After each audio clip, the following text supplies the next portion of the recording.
Salut à tous et bienvenue dans le fond du jardin. Aujourd'hui, je vous accueille pour le déballage de quelque chose qui est assez connu, mais qui malgré tout a le mérite d'être plutôt sympa. Et ça va vraiment me faciliter la vie pour tout ce qu'il y a derrière.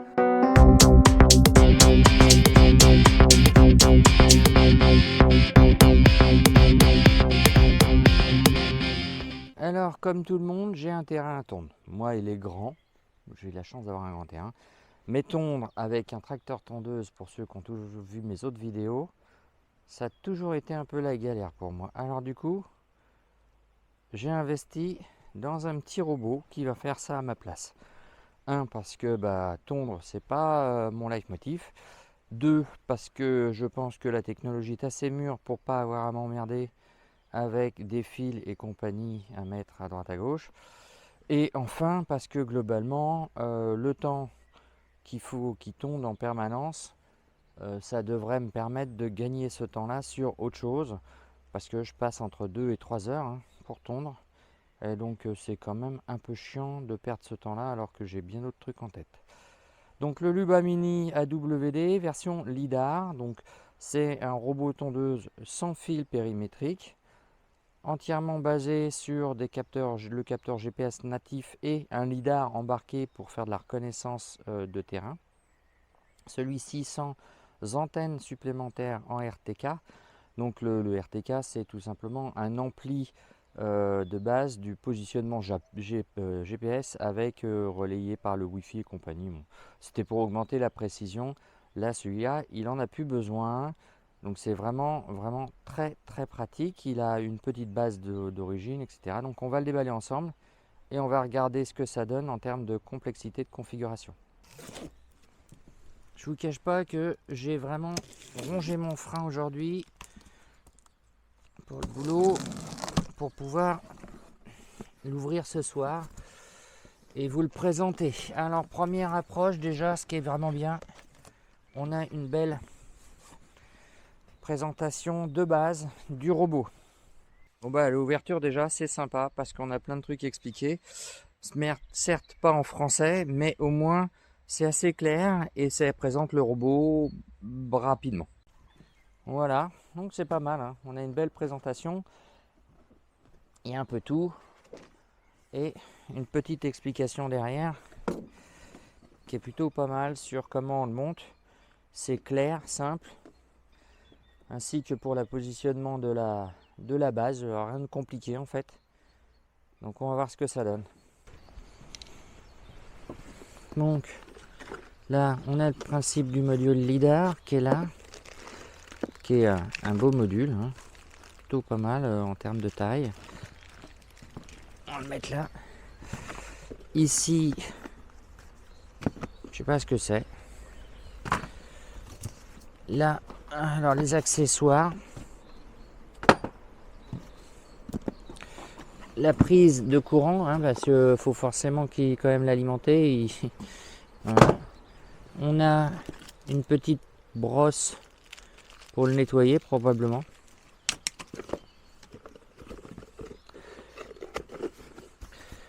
Là c'est quoi? Ça c'est un truc, une bulle. Ah, on a un jeu de lames, a priori supplémentaire là. C'est celui que j'avais commandé normalement, donc c'est très bien. Avec des petits, je sais pas ce que c'est. C'est pas grand chose en fait pour l'instant. Donc on enlève le bazar. Et on a effectivement un bon gros robot en dessous. Bon voilà, donc ça fait quand même un beau paquet de bazar. La base, donc là il n'y a rien de compliqué. On a ici l'alimentation qui va aller à la base, donc on va déboîter le tout là. Et le robot en lui-même qui est là, qui est quand même assez massif. Voilà, par rapport à mes pieds. On va faire comme les Anglais. On a ici 1,5 pied de large et 2 pieds de long. Voilà. En gros, je fais du 44, donc ça fait quand même un robot qui est assez beau et assez volumineux. Son style et son design, ça plaît ou pas. mais je trouve ça plutôt pas mal. Alors voici ce que contient la boîte une fois tout déballé. J'ai bien le pinceau, les kits de fixation pour le robot, un tournevis qui est livré avec, une notice qui n'a à mon avis de notice que le nom, qui est très générique, ce qui est très très bien. Le lidar bien sûr, un petit boîtier où il n'y a à aucun moment indiqué d'où ça va. Donc je suppose que c'est au niveau du... Je sais pas en fait. Peut-être si sur la base, on en reparle après. Des trucs en plus. Donc ça c'est mes lames supplémentaires et un petit accessoire qui je sais pas, il y a un petit aimant, il doit y avoir une raison, donc ça doit être marqué quelque part. Pour l'instant, c'est pas ma priorité. Sur la base, donc la base elle est là, je l'ai acheté sans la partie supérieure parce que moi il va être normalement à terme à l'abri. Et je voulais juste vous faire voir la longueur de fil qui est quand même livrée avec. On n'est pas sur quelques centimètres, on a vraiment une très belle longueur. Ah, la base est assez loin et je dirais qu'il y a au moins 5-6 mètres. 1, 2, 3, 4, 5. Ouais, je pense qu'il y a à peu près 5 mètres. Vu que le câble n'est pas bien tendu, il n'y a pas trop... Voilà. Donc on va suivre les instructions pour s'occuper déjà essentiellement du montage du robot en lui-même. Ah oui, il y a un petit point important sur celui-là, vous allez le voir. Je l'ai pris aussi un peu pour ça. La batterie qui est à l'intérieur est extractible et on peut la changer en réalité. Et comme ça, si elle a un problème, ça permet de la remplacer, voire d'en acheter une si on en trouve une. Je ne suis pas sûr que ça se vende à part pour l'instant, mais d'en avoir une d'avance et éventuellement, pourquoi pas, de les swapper régulièrement de manière à éviter de les abîmer trop, surtout pour l'hiver. Ça permet de l'extraire et de le laisser le robot, lui, dans une zone à l'abri de l'eau, mais voilà, mais de garder la batterie au chaud. Bon, ça, je vais mettre ça là. Ah oui, il y a la petite...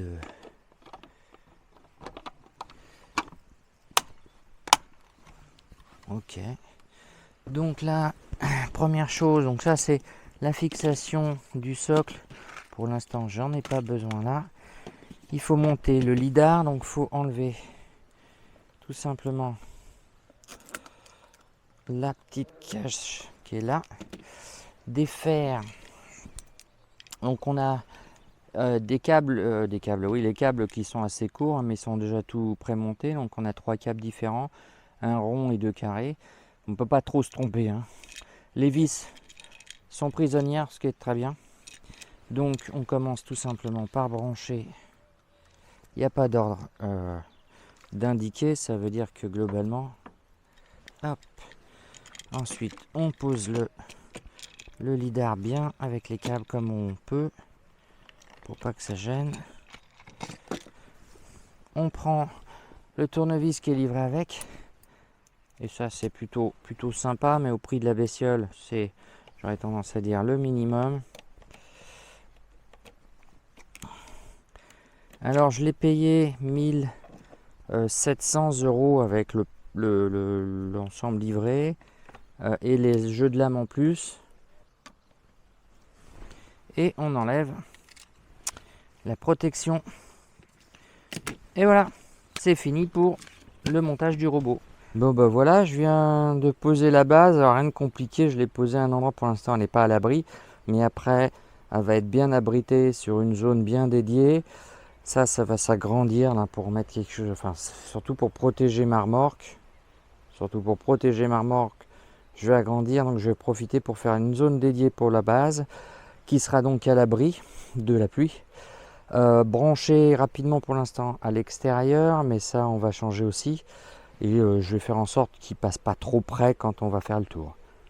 Voilà. Donc maintenant il ne reste plus qu'à remonter chercher le robot. Et puis commencer l'appairage. Et puis faire le tour. Bon là je suis en mode paramétrage. Il me demande un réseau Wi-Fi, mais comme on est vachement loin, la maison il l'aura pas. Et en plus du coup il a la 4G, donc je vois pas l'intérêt. Premier petit truc un peu chiant, mais a priori ça m'empêche pas de l'activer et de l'utiliser. Donc c'est voilà. Voilà, il est prêt. Donc je peux définir une carte. Là il a son nom. Je peux le renommer. C'est ce que je vais faire. On va définir une carte. Alors, choisir un emplacement pour la station de recharge. Ça c'est bon, ça c'est bon. Hop, on suit. Donc tout est prêt. Je vais commencer la carto.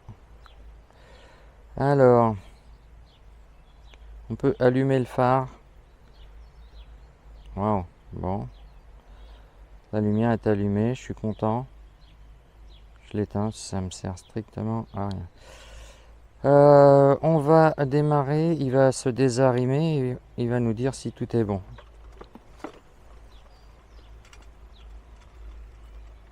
Donc il avance tranquille.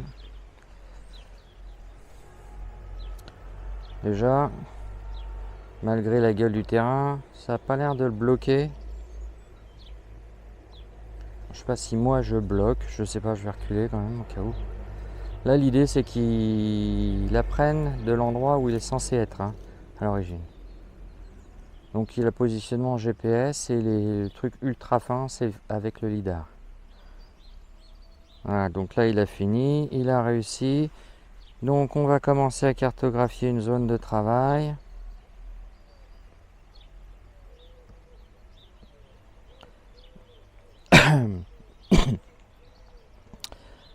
Donc ok.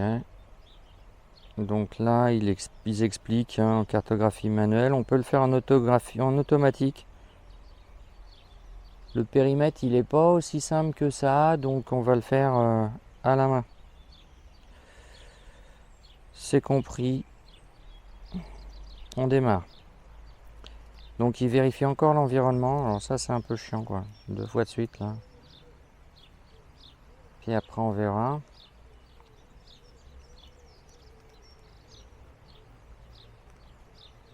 Donc forcément l'endroit où il roule finit par un peu subir. Donc c'est pour ça que je ne le mettrai pas forcément sur une zone en herbe. Cartographie d'une zone de travail débutée. Waouh, il cause. Ça c'est original et c'est plutôt sympa. Donc ensuite, donc je peux le faire tourner. On va commencer. Bon, déjà,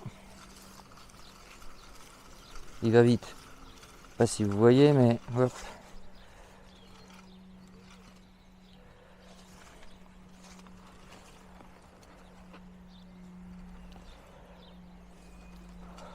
Donc moi je vais le faire vraiment passer sur les bordures là.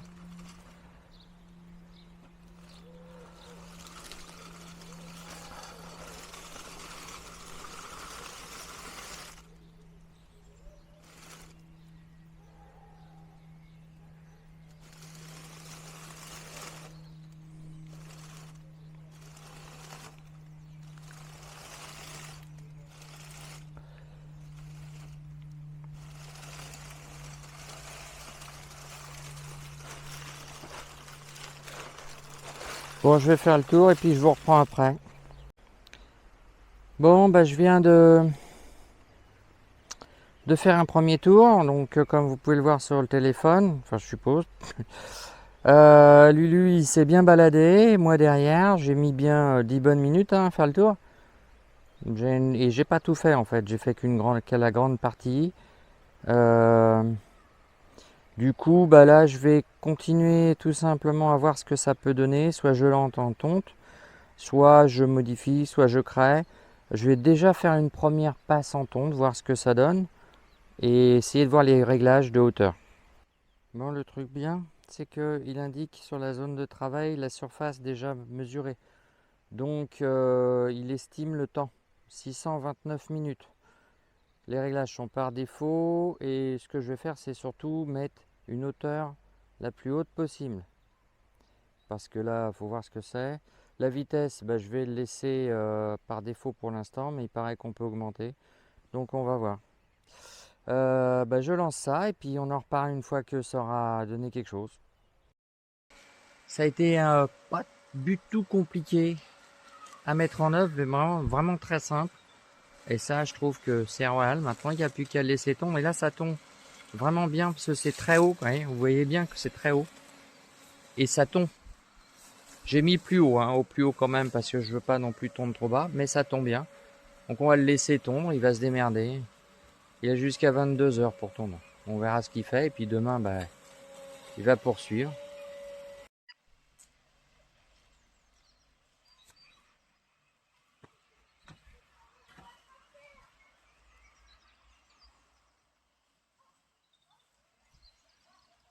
Bon, alors la conclusion, parce que de la vidéo, j'ai acheté donc le robot le 23 mars, je l'ai reçu le 23 mars plus exactement, et depuis il tombe, parce que c'est quand même son boulot principal, et je dois dire que là-dessus ça tombe très bien, là-dessus personne ne peut dire le contraire, toutes les vidéos en parlent, ça tombe vraiment très bien, il n'y a aucun souci. Au niveau de la tonte. Au niveau de la solidité, ça a l'air assez costaud, même s'il a déjà pris des pocs sur la tête. Au niveau du lidar, là, il est passé dans des endroits à la con et il est un peu rayé. C'est bon. Mais sinon, il est sale, hein. Je l'ai laissé, je ne l'ai pas lavé encore, je compte le faire. Il est assez vite poussiéreux, mais dessous, l'herbe ne s'accumule pas trop. C'est plutôt pas mal parce qu'il a tondu quand même dans des périodes où c'était assez humide. L'humidité, ça lui fait pas peur. Alors, il a le capteur de pluie, donc ça permet d'éviter qu'il tombe quand ça pleut. La base, donc je l'ai déplacée par rapport à là où vous l'avez vu dans la vidéo. Pourquoi? Parce que on en parlera, mais en fait, pour une raison que je comprends pas, il s'est mis à plus la voir. Donc j'étais obligé de la déplacer pour tester. Bon, là ça marche pour l'instant. J'ai encore des petits soucis, mais c'est surtout, je pense, logiciel, hein. Donc mécaniquement, c'est assez solide. Les roues à l'avant, ça a l'air bien. La plupart des éléments qui sont en plastique sont démontables, donc c'est plutôt pas mal. Et le truc qui est intéressant aussi, c'est que c'est facilement remplaçable ou imprimable. Et ça, c'est un point qui est cool parce que dans la durée, ça peut être vraiment bien. Le point que je constate, c'est quand même il reste toujours en charge en fait en temps ordinaire entre deux éléments de batterie de découpe. Du coup, je ne sais pas comment va durer vraiment la batterie parce que c'est une batterie qui se charge en permanence. Donc j'espère qu'ils ont imaginé un truc assez bien. La zone de charge, donc la base, en dessous les deux picots, il y a des cellules infrarouges et d'ailleurs pareil sous les deux picots de contact du robot, il y a aussi deux cellules infrarouges. C'est ce qui permet de le diriger quand il est en marche arrière en fait. Et le truc con, c'est que quand on tombe, au bout d'un moment ça salit, donc c'est pour ça aussi que des fois, et ça me l'a fait une fois, il n'a pas réussi à se mettre sur la base en plein milieu d'une zone de tonte. J'étais au boulot, donc il a fallu que j'attende le soir. Il s'est arrêté à 1 mètre devant. En gros, il s'est positionné devant, prêt à reculer, mais il n'a pas dû trouver le signal parce que l'arrière au niveau du robot c'était sale. Donc à nettoyer de temps en temps. Voilà, c'est juste un coup de main, un coup de chiffon, ça enlève le plus gros des poussières. Là, il y avait beaucoup d'herbes qui étaient collées dessus à cause de l'humidité. Sinon, quoi dire? Écoutez, au niveau de la partie mécanique, rien pour l'instant, hein. Il n'a pas beaucoup tondu, on verra ça en fin d'année, quand il aura fait au moins 1 an ou 2. La base, elle est bien parce qu'elle prend toute la longueur du robot. C'est-à-dire que contrairement à avant où il n'y avait qu'une toute petite partie à l'arrière, il prend toute la longueur. J'aimerais bien faire soit un truc pour qu'il rentre automatiquement dans la cabane, directement intégré. Vu le bordel que c'est là-dedans, ça m'embête. Et du coup, comme il n'a pas le Wi-Fi, il va perdre beaucoup de choses. Ou alors je le ramène et je le fais se ranger sous la terrasse, ce qui peut être sympa. Ou alors je me fais pas chier, je le laisse là dehors pendant toute la période de tonte et je le range que pour l'hiver. Alors globalement c'est plutôt pas mal, hein. Je suis assez content parce que ça m'a fait économiser et du temps et de l'essence parce que globalement le tracteur tondeuse ça consomme plutôt pas mal. En gros c'est en moyenne 3 litres d'essence par tonte. Donc il consomme beaucoup, c'est un vieux tracteur en même temps. Et à l'heure actuelle, au prix du litre d'essence, déjà ça fait du bien de ne pas les dépenser. Ça m'a fait économiser puisqu'il tombe depuis toutes les semaines depuis le 23 mars. Hein, on est quand même fin avril, donc au moins 4 semaines. Ça m'a fait économiser pas loin de 6-8 heures de temps, hein, de temps de travail. Et du coup, tout autant de litres d'essence et ouais, enfin, d'aller-retour à la station avec un bidon dans le coffre, c'est pas le top.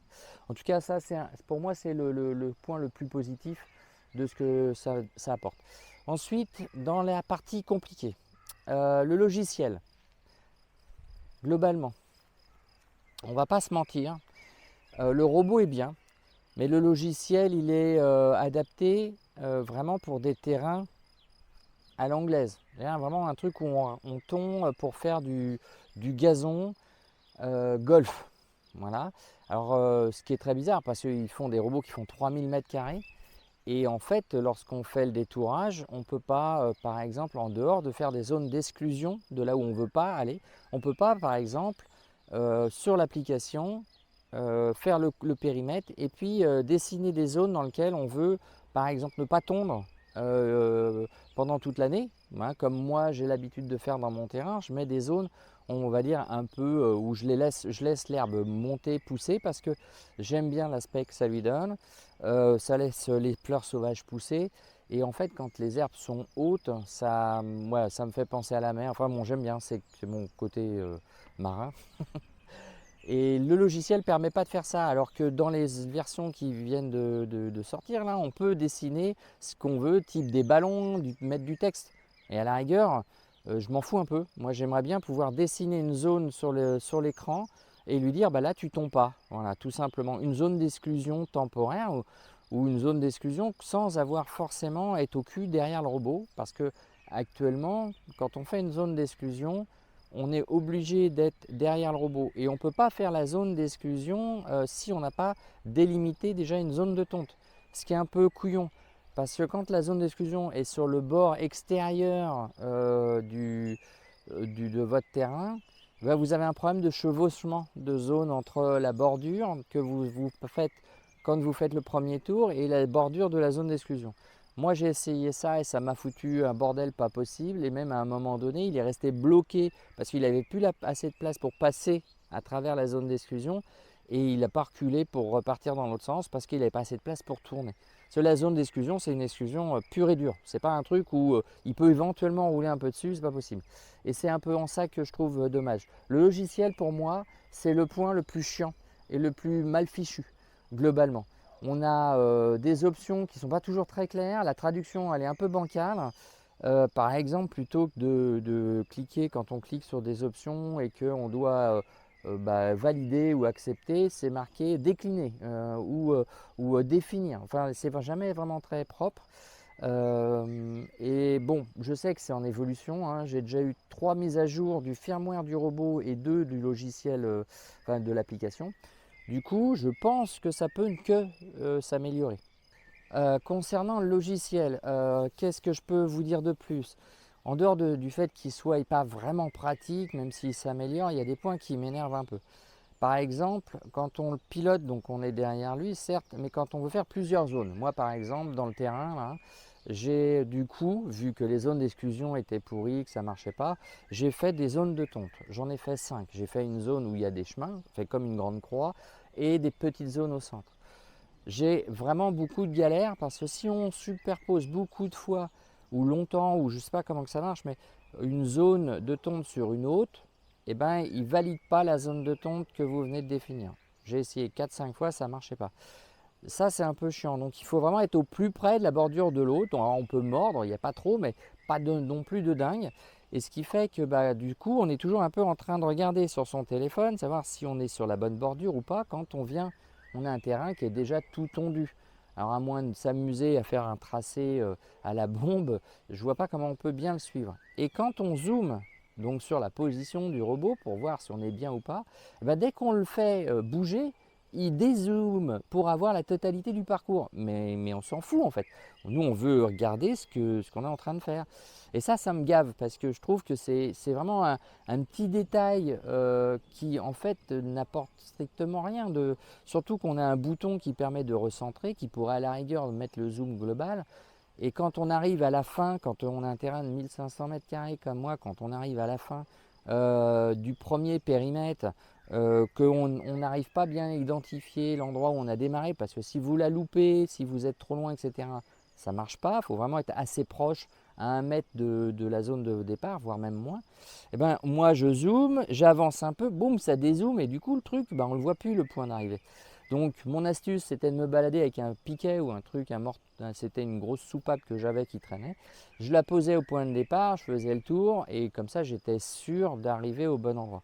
Ça, c'est le truc, en fait, le logiciel, c'est pas le robot, c'est vraiment le logiciel qui permet de gérer les cartes que je trouve franchement naze. Il y a vraiment une grosse évolution à faire sur ce truc. Ça, c'est sûr et certain. La façon de le programmer aussi, les zones, c'est un peu bizarre. C'est-à-dire que le robot, il est en 4G, donc normalement, j'ai accès à toutes les données pareilles. Mais on ne peut pas, par exemple, programmer les zones sur votre téléphone. Voilà, vous faites programmer, vous n'avez pas de réseau où il n'est pas connecté. Et puis dès que vous vous approchez, pouf, il met à jour. Non, non, il faut que vous programmiez votre application en même temps que vous êtes connecté au robot. Parce qu'en fait, l'application, c'est juste un écran par rapport à ce que le robot possède. Bon, il y a sûrement, bien sûr, d'autres choses intéressantes, mais vous ne pouvez pas programmer votre robot si vous n'êtes pas connecté avec lui en gros.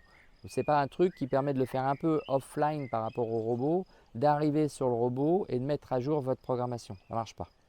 Et globalement, c'est vraiment la partie la plus pénible pour moi de ce logiciel qu'on est obligé d'un peu de bidouiller. Oui, l'utilisation générale, hein, il n'est pas ergonomique du tout le logiciel. Il faut passer dans le menu, la carto pour aller voir un certain nombre de choses. Ouais, il y a vachement plus simple. Normalement, pour moi, le truc intuitif, c'est que vous avez la carte de ce que vous avez défini, vous cliquez dessus et vous arrivez aux paramètres de la zone de tonte. Là, il faut repasser par le menu. Ça ne sert à rien. Après, les possibilités de réglage, on en a beaucoup. Ça, là-dessus, il n'y a pas de problème. Les horaires, les plannings, ça, c'est très bien. Les hauteurs de coupe, les vitesses, etc. Donc il manque un truc à mon sens dans la partie zigzag en fait, c'est que on peut définir le nombre de périmètres à faire avant ou après d'ailleurs la coupe. Mais par exemple, on ne peut pas lui dire tu nous fais toute la tonte en mode périmétrique, un peu comme sur les imprimantes 3D où vous remplissez en mode périmétrique, etc. Le SAV de MaMotion, tout le monde sait que comme la plupart des SAV maintenant, ils répondent à travers un bot. Et le problème, c'est que moi, j'ai fait des demandes pour certaines choses, notamment le problème du périmètre, là, en français. La connexion ensuite vers un opérateur, c'est fait en anglais. Bon, bah, si on n'est pas anglophone ou qu'on a difficilement des capacités à expliquer le problème en anglais, c'est compliqué. Il y a un numéro de téléphone en France, je ne l'ai pas essayé parce que du coup j'ai abandonné le problème et comme il y a eu une mise à jour, je n'ai pas essayé entre temps. Mais ça c'est le point faible. Mais c'est pareil pour toutes les autres marques, hein. Le seul qui peut en fait encore avoir des intérêts d'avoir un SAV, c'est quand vous l'achetez en boutique. Et encore, il est vendu, alors pas cette version là, mais une version qui est vendue par Leroy Merlin. Leroy Merlin n'assure pas le SAV. Donc en fait, ils ne vous aideront pas plus. Voilà. Globalement, pour l'instant, j'en suis très satisfait. Le reste, c'est que du soft. Donc c'est l'avantage, c'est que ça peut que s'améliorer hein, avec le temps. En espérant bien sûr qu'ils ne finissent pas par arrêter les utilisations ou les mises à jour pour cette version de robot ou les autres versions. Mais la mise à jour, elle est toujours valable pour les toutes premières versions. Donc a priori, c'est déjà pas mal et ça a déjà plus de 5 ans, donc ça survit et c'est bien. Mais globalement, bon, c'est pas un gazon anglais hein, et c'est pas ce que je veux. Je suis au plus haut là, ici, d'ailleurs, et c'est vraiment bien tondu pour moi. Hein. C'est-à-dire que c'est même mieux tondu que ce que je faisais avec le tracteur tondeuse, soyons honnêtes. Hein. Alors, en conclusion générale, c'est bien. Hein. Franchement, je regrette pas mon achat. Bien sûr, il y a toujours des petits couacs et des petits trucs qui vont pas à mon goût. Mais globalement, si j'étais pas si chiant à vouloir faire des zones spécifiques ou quoi que ce soit, il n'y a aucun souci en fait. Les premières zones que j'ai réalisées devant et quand je l'ai découpé le terrain ici en 3 fois, en deux parties, la pente et puis une petite zone là. J'ai eu aucun souci, ça a marché du premier coup et ça tondait bien. Donc voilà. Allez, à ciao dans le fond du garage.